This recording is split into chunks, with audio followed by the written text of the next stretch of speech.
আজকে কথা বলবো appropriate preposition, vocabulary, group verb এবং ফ্রেজ এন্ড ইডিয়মস আমরা যেভাবে শর্টকাটে এবং কৌশলে মনে রাখতে পারি সেই বিষয়টা আমি যেভাবে মনে রেখেছি এবং যে কম্পিটিটিভ পরীক্ষাগুলো আছে সেগুলোতে আমি সর্বোচ্চ এখান থেকে ভালো করেছি। মানে যে মেমোরাইজিং পার্ট যেগুলো আসতো আমি প্রায় কমন পেতাম এবং প্রায় সবগুলোই কমন আসতো আমার। আমি যেভাবে পরে মনে রেখেছি এবং তোমরা চাইলে এই নিয়মটা ফলো করে মনে রাখতে পারো এবং এখান থেকে 100% মার্কস ক্যারি করতে পারো। তো preposition, appropriate preposition, vocabulary, group verb এবং ফ্রেজ এন্ড ইডিয়মস এগুলো নোট করার মাধ্যমে মানে কিছু নেমোনিক ব্যবহার করে, কিছু কৌশল ব্যবহার করে, কিছু স্ট্র্যাটেজি ব্যবহার করে তুমি চাইলে মনে রাখতে পারো দীর্ঘদিন। এবং এটা এভাবে কৌশলে যদি পড়ো আমার বিশ্বাস যে এখান থেকে 100% মার্কস পাবা এবং সবগুলো মনেও থাকবে বেশি দিন। কারণ আমরা জানি এগুলো খুব বেশি মনে থাকে না, আমরা ভুলে যাই, কিছুদিন না পড়লে ভুলে যাই, একটা সমস্যা হয়। তো এই সমস্যা থেকে পরিত্রাণ পাওয়ার উপায় হচ্ছে একটু কৌশলে পড়া, টেকনিক্যালি পড়া, নেমোনিক ব্যবহার করা, বিভিন্ন কিছু রিলেট করে পড়া। আমি আজকে আমার নোট খাতা থেকে দেখাবো যেভাবে আমি নোট করেছি এবং যেভাবে নোট করে আমি সর্বোচ্চ নাম্বার এখান থেকে কমন পেয়েছি এবং কীভাবে নোট করলে তুমিও এখানে ভালো করতে পারো সেই কৌশলটা আমি দেখাবো। তুমিও চাইলে এইভাবে নোট করে পড়তে পারো কিংবা আমার এই টেকনিকগুলো ফলো করতে পারো। এই যে আমার নোট খাতা, এই নোট খাতাতে আমি মোটামুটি প্রিপোজিশন, ভোকাবুলারি, গ্রুপ ভার্ব এবং ফ্রেজ অ্যান্ড ইডিয়মস নোট করেছি। বিগত বছরগুলোতে যেগুলো বিভিন্ন competitive exams, university admission test, বিভিন্ন job exams, BCS, bank job, ছাড়াও বিভিন্ন কম্পিটিটিভ যে এক্সামগুলোতে পরীক্ষায় যে মেমোরাইজিং যে পার্টগুলো ছিল ইংলিশের, সেই পার্টগুলো থেকে যেখান থেকে প্রশ্ন আসতো সেই প্রশ্নগুলো আমি দেখে মোটামুটি অ্যানালাইসিস করে এবং এক জায়গায় সব কিছু নোট করার চেষ্টা করেছি। এবং যেগুলো রিলেট করা যায় বিভিন্ন কোডের মাধ্যমে, বিভিন্ন ছন্দ বা নিমোনিক ব্যবহার করে কিংবা বিভিন্ন কৌশলে মনে রাখা যায়, আমি চেষ্টা করেছি সর্বোচ্চ আমার নিজের মনে রাখার জন্য এই কৌশলগুলো ব্যবহার করেছি। আমি ধাপে ধাপে দেখাবো। প্রথমে আমি আলোচনা করবো সেটা হচ্ছে ফ্রেজ অ্যান্ড ইডিয়মস নিয়ে। তো ফ্রেজ অ্যান্ড ইডিয়মস খুব সহজে মনে রাখা যায় এবং বিভিন্ন কৌশলে মনে রাখা যায়। তার মধ্যে একটা কৌশল আমি মনে রেখেছি, সেটা আমি এখন দেখাচ্ছি। তার আগে আমি একটু দেখাই প্রিপোজিশন, ভোকাবুলারি, গ্রুপ ভার্ব এবং ফ্রেজ অ্যান্ড ইডিয়মস যেভাবে মনে রাখা যায়। এখানে আমি সূচিপত্রের মাধ্যমে প্রথমে এগুলোকে আলাদা করেছি বিভিন্ন ক্যাটাগরিতে ভাগ করে।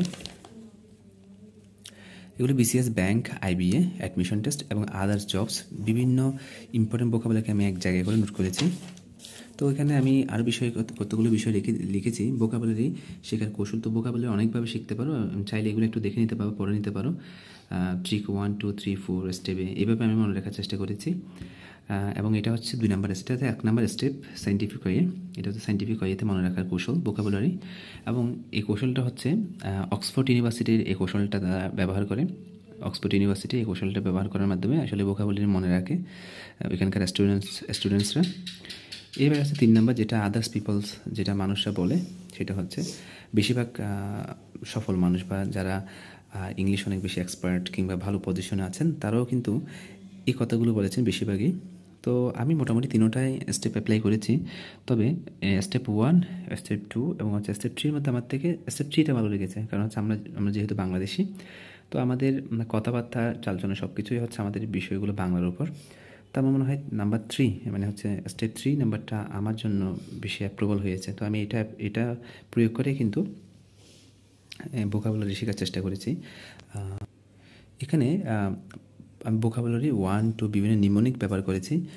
এখানে যেমন ব্যতি, অনুভূতি, সহানুভূতি, বিভিন্ন টেকনিক ব্যবহার করে ভোকাবুলারি মুখস্থ রাখার চেষ্টা করেছি। যেমন এখানে আমি যদি একটু দেখাই, অ্যামালগাম, ঘাম মানে যুক্ত করা, গাম দিয়ে কোনো কিছু লাগানো হয়। তো গাম দিয়ে যদি কোনো কিছু লাগানো হয়, অ্যামালগাম মানে অবশ্যই যুক্ত করা বা কোনো কিছু মিশানো, ঠিক আছে।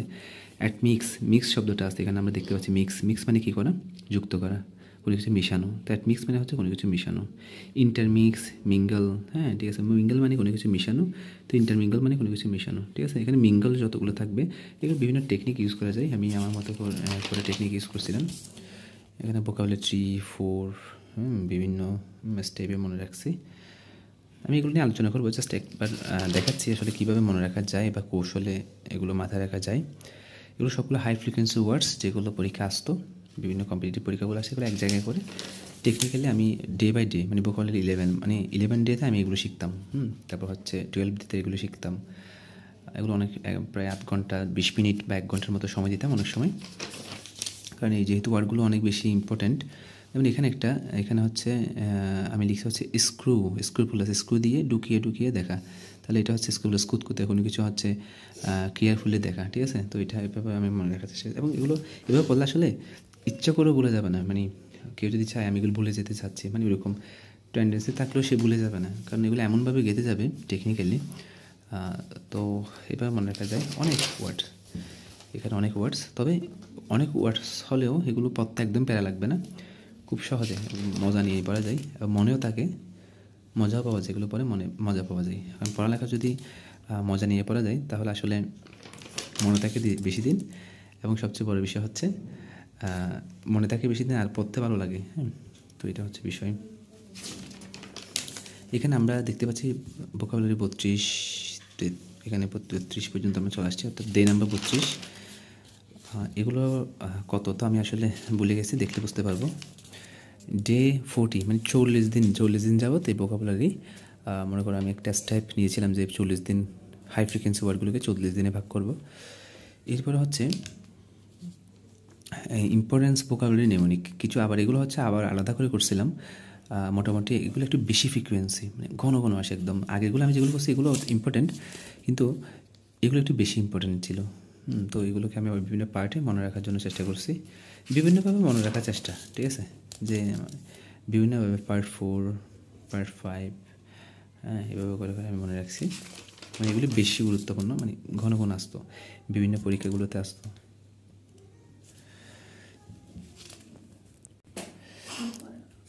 Marriage and man women relationship, তো আমরা ওয়ান ওয়ার্ডস কিছু সাবস্টিটিউশন আছে যেগুলো আমরা এই টেকনিকে মনে রাখতে পারি, ওয়ান ওয়ার্ডস সাবস্টিটিউশন।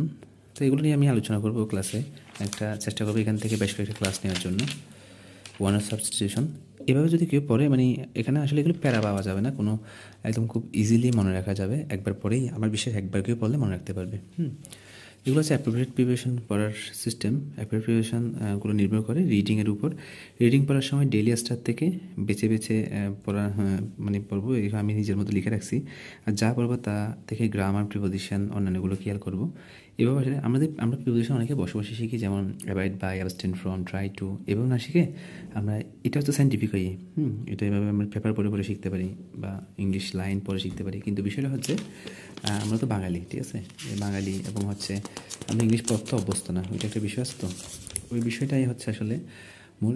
আবার হচ্ছে এখানে যেসব প্রিপোজিশন আসে না, হ্যাঁ, এই যে আমি এভাবে প্রিপোজিশনগুলো শেখা যায় ট্রিক ওয়েতে। যেমন মনে করি ফিক্স টু, লেগে থাকা, লাগানো, এটে দেওয়া, ফিক্স টু, তাহলে এগুলো সবগুলো হচ্ছে ফিক্স টু। ফাইম টু, সবগুলো লেগে থাকা বোঝাতে হচ্ছে এ টু বসে, ঠিক আছে। আরেকটা হচ্ছে যতগুলো শব্দ শেষে ও আর আছে, ও আর থাকলে এক্ষেত্রে টু বসে, যেমন জুনিয়র, সিনিয়র, ইনফেরিয়র, সুপারিয়র, সব আই ও আর আছে, এগুলোর পরে কী হয়, টু বসে, ঠিক আছে। তো এভাবে করে টেকনিক্যালি ইউজ করা যায় এগুলো। যত উপকারী অপকারী আছে সবগুলোর ক্ষেত্রে কী বসে, টু বসে। যত উপকারী এবং অপকারী আছে সবগুলোর ক্ষেত্রে কিন্তু টু বসে। উপকারী বলতে বেনিফিশিয়াল টু, তারপর হচ্ছে essential to, conducive to, useful to, এভাবে করে মনে রাখা যায়। এগুলো হচ্ছে অ্যাপ্রোপ্রিয়েট প্রিপোজিশন। এভাবে আমি অনেকগুলো নোট করছি, এখানে আবার বিভিন্ন গল্প লিখে রাখছি। অভিমানী তুমি, মোহাম্মদ তানভীরুল হক, একজন স্যার, ওনার একটা কবিতা আছে, যে এটা আসলে মনে রাখা যায় কিনা আমি জানি না, তবে এটা অনেক ভালো লাগছে তাই লিখে রাখছিলাম। একটু প্রেমের কবিতা, তো প্রেমের কবিতা আসলে মন ছুঁয়ে যায়। তো যদিও আমরা প্রেম টেম করি না, তো তারপরে এগুলো প্রতিটা মানুষের আবেগ বিবেকের বিষয়। তো আবেগ কাজ করে তখন তো আর বিবেকে কাজ করে না, আমরা লিখে রাখি আর কি, খাতায় আমিও লিখে রাখছি আবেগের সাথে মিশিয়ে। তো এখানে অ্যাপ্রোপ্রিয়েট প্রিপোজিশনগুলো এভাবে করে বিভিন্নভাবে মনে রাখছি, দেখাতে গেলে আসলে অনেক সময় প্রয়োজন হবে। এগুলো অ্যাপ্রোপ্রিয়েট প্রিপোজিশন, এখানে যদিও মনে হচ্ছে অনেক, কিন্তু অত বেশি না, হ্যাঁ, এখানে অত বেশি না। এগুলো টেকনিক্যালি পড়লে অল্প সময় শেষ হয়ে যাবে সবগুলো, এগুলো টেকনিক্যালি পড়লে অল্প সময় শেষ হয়ে যাবে। এখানে আরেকটা লিখে রাখছি, যে সকল প্রিপোজিশনের ক্ষেত্রে ইন হয়, ঠিক আছে। এটাও একটা তেলাপোকা এবং টুনটুনির গল্প, এটা এভাবে মনে রাখা যায়। তো এভাবে যদি আমরা মনে রাখি, মনে থাকবে দীর্ঘদিন, এবং পড়তে আমাদের প্রায় লাগবে না, খুব দ্রুত বিষয়টা শেষ হয়ে যাবে, একটা টপিক শেষ হয়ে যাবে। এরপর আমরা যাবো হচ্ছে ফ্রেজ, হ্যাঁ, ইম্পর্টেন্ট ফ্রেজ অ্যান্ড ইডিয়মস এবং গ্রুপ ভার্ব। আমি যে টেকনিক মনে রাখছি, যেমন এটা হচ্ছে গ্রুপ ভার্ব। গ্রুপ ভার্বগুলো এভাবে করে আমি গল্পের মাধ্যমে মনে রাখতে পারি আমরা।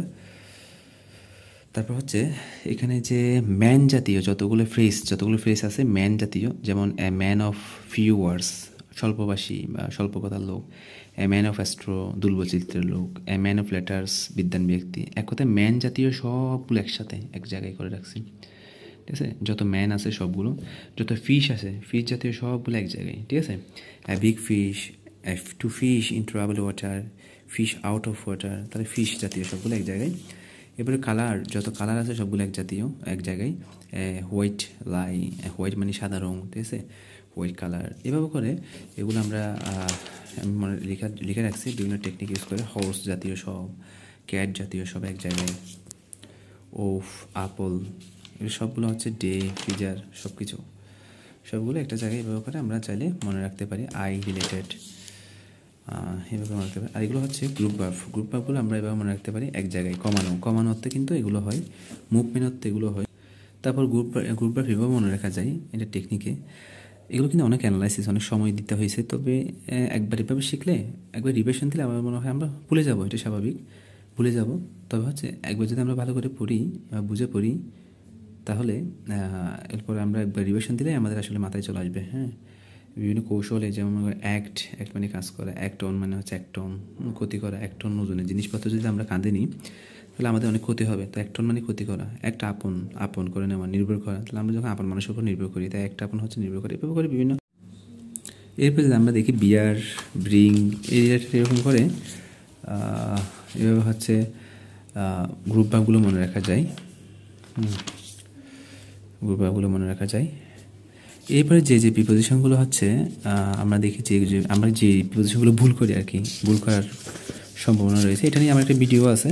এটা আসলে ভিডিওর জন্য বানিয়েছিলাম, ভিডিও আছে। তো এই হচ্ছে আমার নোট খাতা, মোটামুটি একটা ছোট সাইজে, বেশি না, সাইজে কিন্তু অল্প, একদম ছোট হলেও কিন্তু এখানে যা আছে একদম সলিসাইড সব কিছু, মানে একদম ইম্পর্ট্যান্স বিষয়গুলো কিন্তু এক জায়গায় করে রাখা।